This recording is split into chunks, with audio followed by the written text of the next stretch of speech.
इथे एक समीकरण दिले आपल्याला 3 कंसात 13 अधिक 6 गुणिले 7 भागिले कंसात 11 गुणिले 3 वजा 12 वजा 4 गुणिले 2. आपण जशाला तसं आधी लिहून घेऊया पटकन म्हणजे लक्षात येईल आपल्या.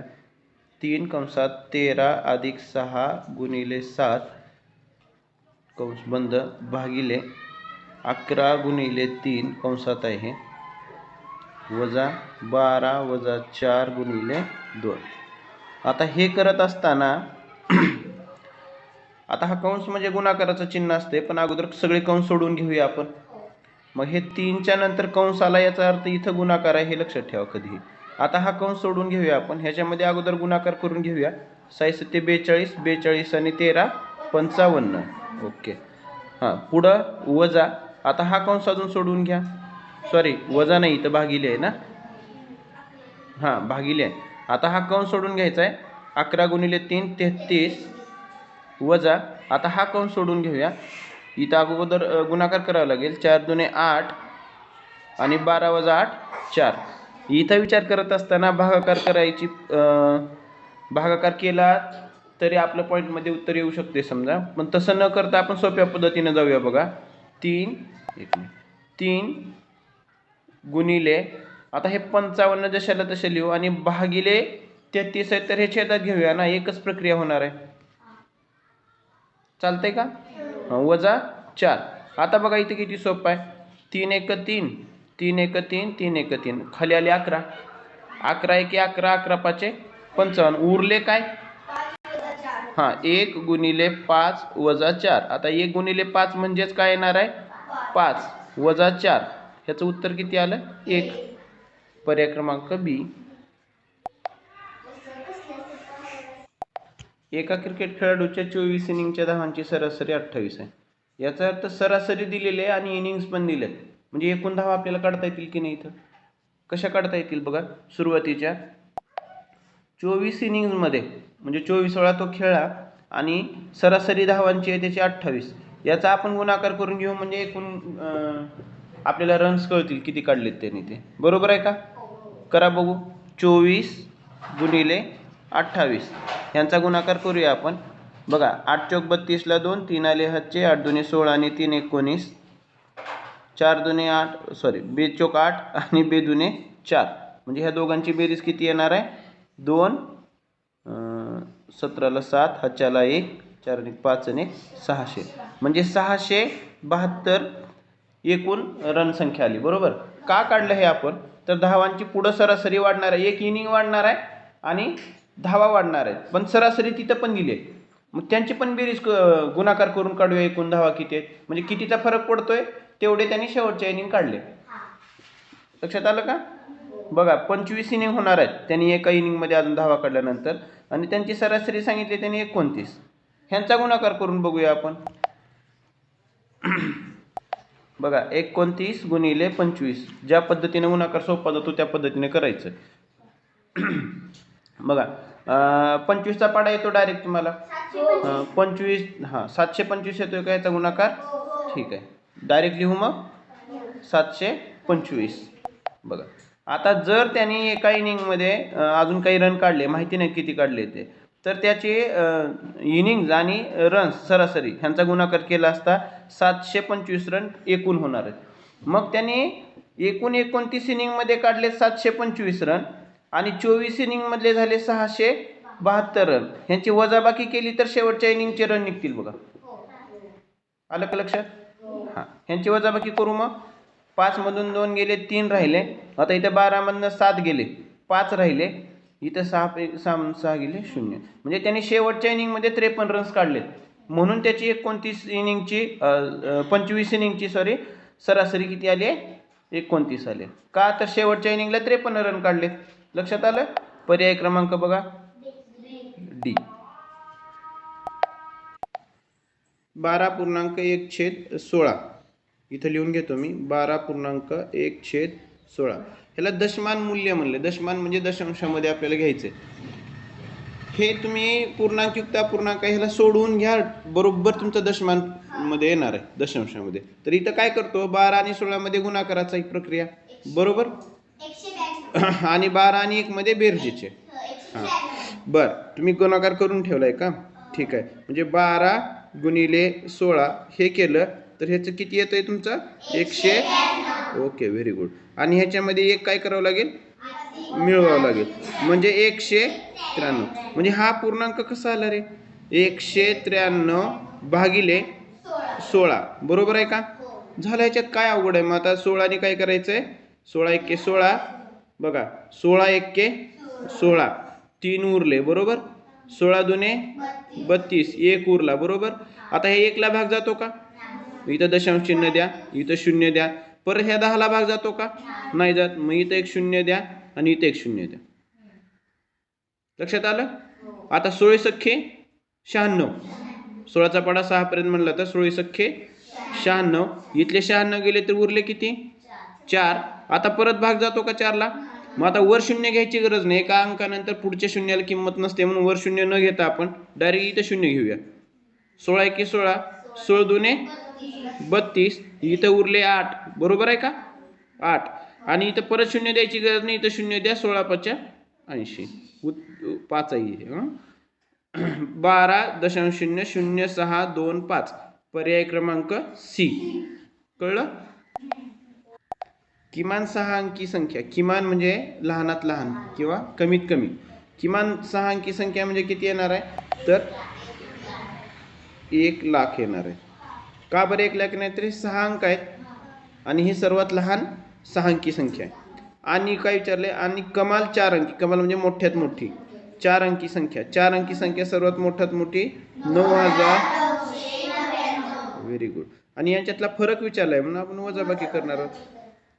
बघा, आता ह्या शून्यामधून 9 जात नाही. मी बघा कशा पद्धतीने करतोय. हा शून्य बाजूच्या शून्याकडे जाईल, तो त्याच्या बाजूच्या असं मागायला जाईल की त्याच्याकडे काय नाही बाबा दे म्हणून. मग असं काय होईल? हा 10 जो आहे तो ह्याला देईल 1. इथं राहतील 9. हा 10 परत इथं 10 झालाय म्हणून ह्याला 1 देईल. इथं 10 होतील, इथं 9 राहतील. परत ह्या 10 मधला 1 ह्याला देईल, इथं 9 राहतील. परत हा 10 ह्याच्यातला 1 ह्याला देईल आणि इथे हे 9 राहतील. इथपर्यंत प्रक्रिया करून घ्या, सोपं जाईल. बघा, वर 10 आहेत, खाली 9 आहेत. 10 मधून 9 गेले, 1 राहिला. 9 मधून 9 गेले, 0 राहिले. 9 मधून 9 गेले, 0 राहिले. 9 मधून 9 गेले, 0 राहिले. आणि इथं 9च राहिले होते म्हणून हे 9 ला 9. 90,001. पर्याय क्रमांक सी. एका शाळेत एकूण विद्यार्थ्यांपैकी 3/5 मुलं आणि 800 मुली आहेत. मुलांची संख्या आहे असं म्हणले. मुलांची संख्या काढायची आपल्याला आणि मुलं दिलेली अपूर्णांकामध्ये. बघा, एक शाळा आहे समजा आणि त्या शाळेमध्ये 3/5 मुलं आहेत. मग मुलं किती आहेत ते काढू आपण. बघा, मुलं आहेत 3/5 आणि मुली किती आहेत? 800 आहेत. म्हणजे एक संख्येमध्ये दिले आणि दुसऱ्या अपूर्णांकामध्ये दिले. बरोबर आहे? एक पूर्णांकात आणि एक अपूर्णांकात दिले. मला सांगा, मुलं 3/5 आहेत. याचा अर्थ त्या शाळेत जी एकूण मुलं आहेत त्याचे समान 5 भाग केले तर त्यातले 3 भाग मुलं आहेत आणि उरलेले भाग मुली आहेत. उरतात किती भाग रे? मग एकूण समान 5 भाग केलेत आणि त्यातले 3 भाग मुली आहेत. मग मुलं किती भाग राहिले? 2. याचा अर्थ 2/5 मुली आहेत. लक्षात आलं का? 2/5 म्हणजेच किती आहेत? 800 मुली आहेत. दिलेत की नाही पूर्णांकामध्ये. मग विद्यार्थी संख्येपैकी म्हणजे एक्स का मानलं तर एकूण आपल्याला माहिती नाही. बरोबर? एक्सच्या 2/5 मुली आहेत म्हणजेच 800 मुली आहेत. बरोबर? तर आपल्याला ह्या एक्सची किंमत काढावी लागेल म्हणजे आपल्याला एकूण विद्यार्थी संख्या कळेल. बरोबर का? बघा, आता हे एक्स काय करूया आपण जशाला तसं ठेवूया. बरोबर, इकडं 800 आणि इकडे हे छेदात आणि अंशात जे आहेत त्याचं उलटं करून घेऊया. 5 छेदात आहेत तिथं गुणाकारात 5 आणि भागिले 2. लक्षात आलं का हे? बघा, बे एक बे, बेचोक 8, 0 0 0 0.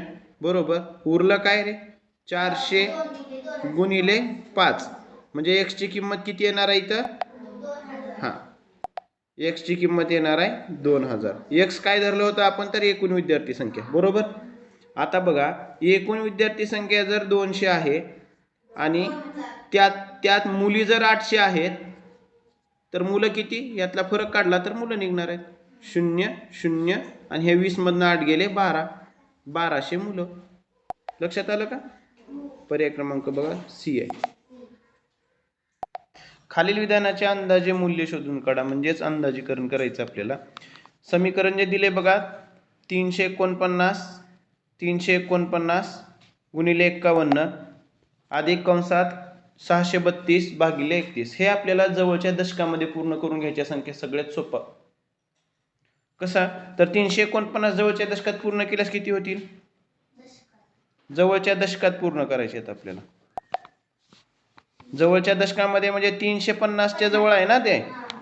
गुणिले 50 जवळच्या दशकात, 51 जवळच्या दशकामध्ये म्हणजे 50 बरोबर. आधी इथं बघा 632 630 भागिले 31 जवळच्या दशकामध्ये 30. ओके, कळलं? किती सोपं आहे बघा हे. जशाला तसं लिहितो मी. 350 गुणिले 50 अधिक, आता हा कंस सोडून घेऊ आपण.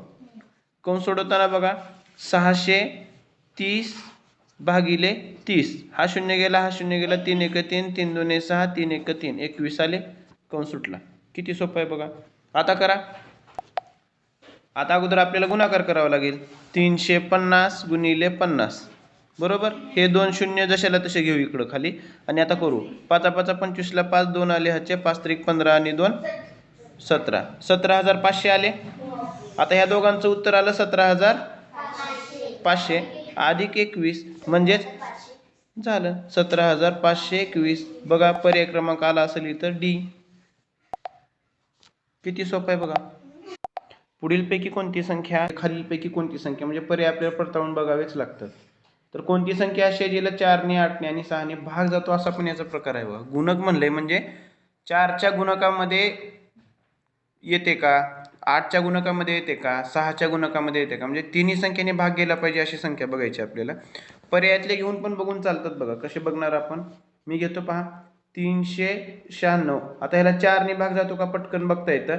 तर ते कसं बघणार, तर शेवटच्या 2 अंकांना जर भाग जात असेल अंकांना मिळून होणाऱ्या संख्येला, तर 4 ने निशेष भाग जातो बरोबर. आता ह्या 2 संख्येलाच घालतो मी शेवटच्या 2 अंकांना. 4 2 8, 1 उरला, 4 1 16, म्हणजे 4 ने भाग गेलेला आहे. 396 ला मी 8 ने भाग घालून बघतो. 8 1 8 2 16 24 7 चोक 32 उरले किती 7. आता 76 8च्या पाड्यात येत नाही. 8 8 64 9 72 आहे की नाही. 8 10 80 म्हणजे येत नाही. याचा अर्थ 8 ने भाग जात नाही. याचा अर्थ पहिला पर्याय आपला येणार नाही. दुसरा पर्याय बघूया. आता दुसऱ्या पर्यायाला आपण 4 ने आधी भाग घालून बघूया. 4 1 4 4 1 4 2 उरले, 4 7 24, 4 ने भाग गेला. आता 8 ने भाग घालून बघूया. 8 1 8 8 8 64, 2 उरले, 8 1 24, 8 ने पण भाग गेला. 664 भागिले 6 ने भाग जातोय का बघूया. 6 1 6, 6 1 6, 4 उरलेच की, मग 6 ने पण भाग जात नाही. म्हणजे दुसरा पण पर्याय येणार नाही. भाग जात नसेल तर पर्याय सोडून द्यायचा. तिसरा पर्याय बघूया जरा. 696 भागिले 4. आता ह्या 96 लाच भाग घालावा लागेल ना आपल्याला. 4 2 8, 1 उरला, 4 चोक 16, 24चा भाग याला जात होता. पुढं बघा 696 ला आपल्याला 8 ने भाग घालावा लागेल. 8 1 8, 8 8 64, 5 उरले, 8 7 56. लक्षात आलं कसा भाग गेला. आता पुढं 696 भागिले 6 आहे ना पुढची संख्या. 6 ने भागवल्या, 6 1 6, इथं 6 1 6, 3 उरले, 6 6 36. याचा अर्थ 4 ने पण भाग गेला, 8 ने पण भाग गेला आणि 6 ने पण भाग गेला. म्हणून पर्याय क्रमांक सी. या पद्धतीने हे गणित येऊ शकतं. एक रेडिओ त्याच्या छापील किमतीच्या 3/4 किमतीत विकत घेतो. म्हणजे खरेदी किंमत आपल्याला काढायची आहे. छापील किंमत माहिती नाही आपल्याला. आणि हे काढत असताना बघा, आणि पुढं काय सांगितलं, छापील किमतीपेक्षा 20% जास्त किमतीत तो विकतो, म्हणजे विक्री किंमत. आता आपल्याला फक्त इथं काय दिलेलं आहे, तर टक्केवारी आणि अपूर्णांकामध्ये काही गोष्टी दिलेल्या आहेत त्या बघूया आपण.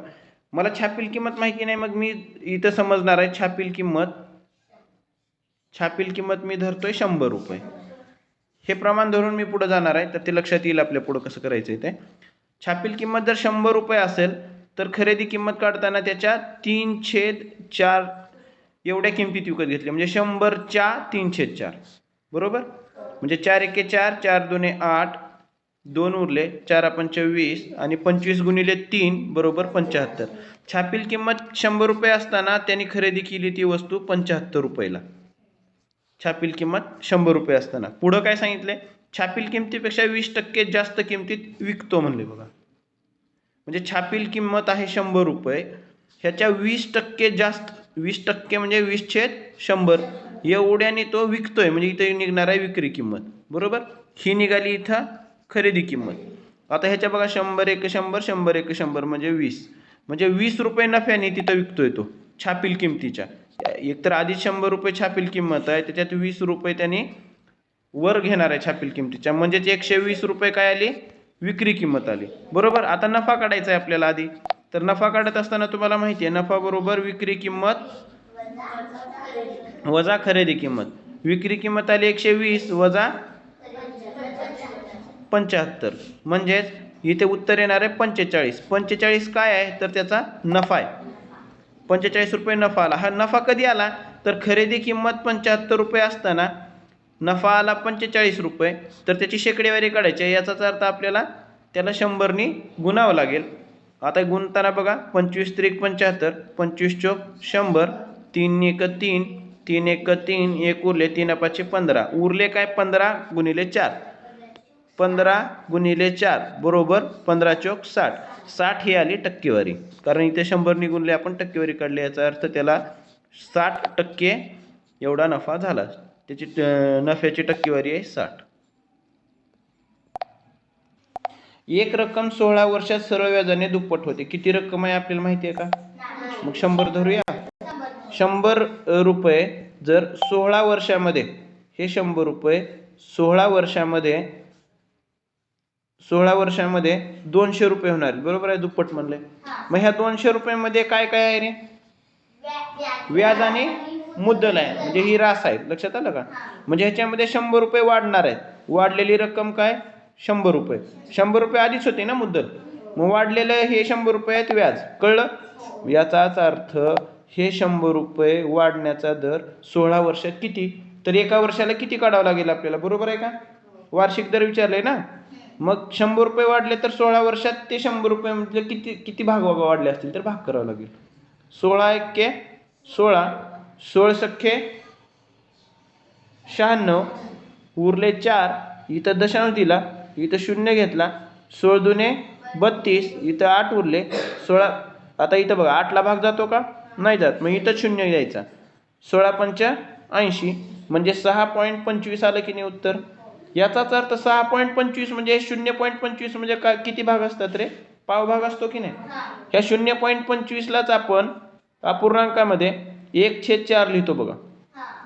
बरोबर आहे का? याचाच अर्थ 6.1/4.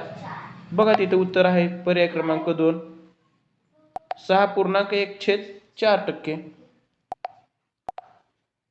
इथं अंदाजे मूल्य विचारलंय, तर याचं अंदाजीकरण आहे हे लक्षात घ्यायचं. फार खोला जायची गरज नाही.